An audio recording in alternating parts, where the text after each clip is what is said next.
নিবিড় সংশোধনী কর্মসূচি এসআইআর এর প্রস্তুতিতে গতকাল রাজ্য জুড়ে বুথ লেভেল অফিসার বিএলওদের 3 দিনের চূড়ান্ত প্রশিক্ষণ পর্ব শুরু হয়েছে। নির্বাচন কমিশনের নির্দেশে কলকাতা ও বিভিন্ন জেলায় বিধানসভা ভিত্তিক প্রশিক্ষণ শিবিরের আয়োজন করা হয়, যা আজকের মধ্যে সম্পূর্ণ করতে হবে বলে জেলা নির্বাচনী আধিকারিকদের নির্দেশ দেওয়া হয়েছে। প্রশিক্ষণ ম্যানুয়াল অনুযায়ী 16 দফার নির্দেশিকা বিএলওদের হাতে তুলে দেওয়া হয়েছে। কলকাতায় নজরুল মঞ্চ ছাড়াও কলেজ স্ট্রিটের ডিওজিও হল, যেসব বিল্ডিং এবং অন্যান্য নির্দিষ্ট কেন্দ্রে চলে প্রশিক্ষণ। নজরুল মঞ্চে প্রথম অর্ধের প্রশিক্ষণে দক্ষিণ কলকাতার যাদবপুর, মেটিয়া ব্রুজ এবং কসবা বিধানসভার বিএলওরা অংশ নেন। দ্বিতীয় অর্ধে প্রশিক্ষণ হয় টালিগঞ্জ, বেহালা পূর্ব, পশ্চিম বিধানসভার জন্য। প্রশিক্ষণে বিএলওদের হাতে বিশেষ কিট, টুপি এবং এনুমারেশন ফর্ম পূরণের নমুনা দেওয়া হয়।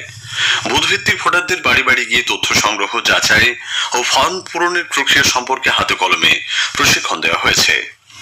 তবে প্রশিক্ষণ চলাকালীন কিছু সমস্যা দেখা যায় নজরুল মঞ্চে।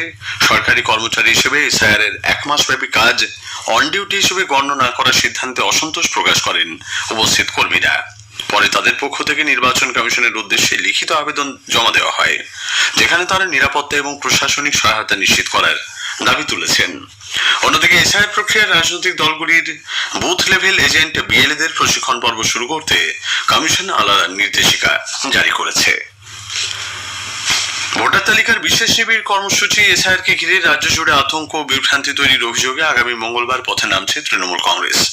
এসআইআর শুরুর দিনই 4 নভেম্বর রেড রোড থেকে জোড়াসাঁকো পর্যন্ত একটি মিছিলে অংশ নেবেন দলের নেত্রী মুখ্যমন্ত্রী মমতা ব্যানার্জি এবং সাধারণ সম্পাদক অভিষেক বন্দ্যোপাধ্যায়।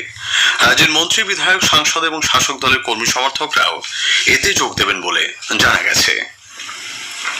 তামিলনাড়ুতে কাজে গিয়ে পূর্ব বর্ধমানে জামালপুরের এক পরিযায়ী শ্রমিকের মৃত্যু হয়েছে। বিমল সাঁতরা নামে ওই ব্যক্তি গত 26 অক্টোবর অসুস্থ হয়ে সেখানকার একটি হাসপাতালে ভর্তি হন। তার ছেলে জানিয়েছেন, এসআইআর এর ঘোষণার পর থেকেই তার বাবা আতঙ্কে ছিলেন। সেই কারণে অসুস্থ হয়ে মৃত্যু কিনা তা জানতে তদন্তের দাবি তুলেছেন তিনি। তৃণমূল কংগ্রেসের বিরুদ্ধে যেসব দুর্নীতির অভিযোগ রয়েছে সেগুলি মানুষের সামনে তুলে ধরতে বিজেপি যুব মোর্চা নম যুব ওয়ারিয়ার্স ওয়েবসাইটের সূচনা করেছে। কলকাতায় গতকাল এক অনুষ্ঠানে রাজ্য বিজেপির সভাপতি সমীর ভট্টাচার্য এই সূচনা করে বলেন, তৃণমূল কংগ্রেস সরকার নারীদের নিরাপত্তা ও যুব সমাজকে কর্মসংস্থান দিতে ব্যর্থ হয়েছে। লক্ষ্য একটাই তৃণমূলের বিষয়, লক্ষ্য একটাই বাংলার যুব সমাজকে সচেতন করতে, যে তারা কি পেয়েছেন এবং কি পেতে পারতেন, কি পেতে পারেন ভবিষ্যতে। সরকার পরিবর্তন হয়ে গেলে, পশ্চিমবঙ্গের শিল্পায়ন বাড়লে, ভারী শিল্প এলে, প্রাকৃতিক সম্পদ নির্দিষ্টভাবে তার ব্যবহার করলে, আইনের শাসন প্রতিষ্ঠিত হলে, লোয়ার জুডিশিয়ারিকে চাপমুক্ত করা গেলে পশ্চিমবঙ্গের আর্থসামাজিক পরিবর্তন বিশ্বমানতায় চলে আসবে। তো স্বাভাবিকভাবেই ঘরের ছেলে ঘরের ভাত খাবে। কোচবিহারের শীতলকুচিতে গত বিধানসভা নির্বাচনের সময় বিজেপি কর্মী আনন্দ বর্মন খুনের প্রধান অভিযুক্ত মিঠুন মিয়ার 10 দিনের পুলিশ হেফাজত হয়েছে। গত শুক্রবার পাঠানটুলি গ্রাম থেকে তাকে গ্রেপ্তার করে পুলিশ। প্রায় 4 বছর আত্মগোপন করে থাকার পর গত শুক্রবার ওই ব্যক্তি বাড়ি ফিরে আসে। তার বিরুদ্ধে হত্যা সহ নানা ধারায় মামলা রুজু করা হয়েছে। কলকাতা পুলিশ এলাকার 5টি থানার সীমানা নতুন করে নির্ধারণ করা হয়েছে। এই থানাগুলি হলো ইকবালপুর, ওয়াটগঞ্জ, আলিপুর, পার্ক স্ট্রিট এবং নিউ মার্কেট। এই কলকাতা পুলিশ কমিশনার মনোজ ভার্মার স্বাক্ষরিত নির্দেশিকা জারি করা হয়েছে।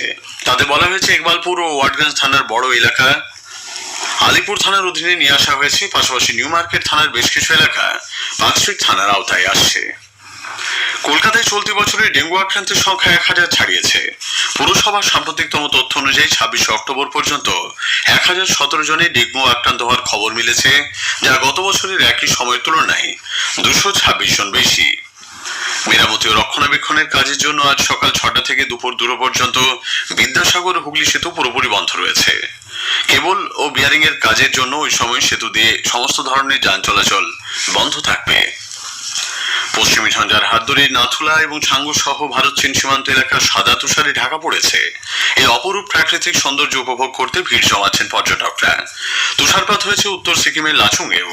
রাস্তা পিচ্ছিল থাকায় দুর্ঘটনার আশঙ্কার প্রেক্ষিতে পর্যটক ও গাড়ি চালকদের জন্য বিশেষ সতর্কতা অবলম্বনের পরামর্শ দিয়েছে প্রশাসন। মুর্শিদাবাদের ফারাক্কার প্রাক্তন বিধায়ক মইনুল হক প্রয়াত। বয়স হয়েছিল 62 বছর। কংগ্রেসের প্রতীকে টানা 5 বার রাজ্য বিধানসভায় নির্বাচিত হন মইনুল হক।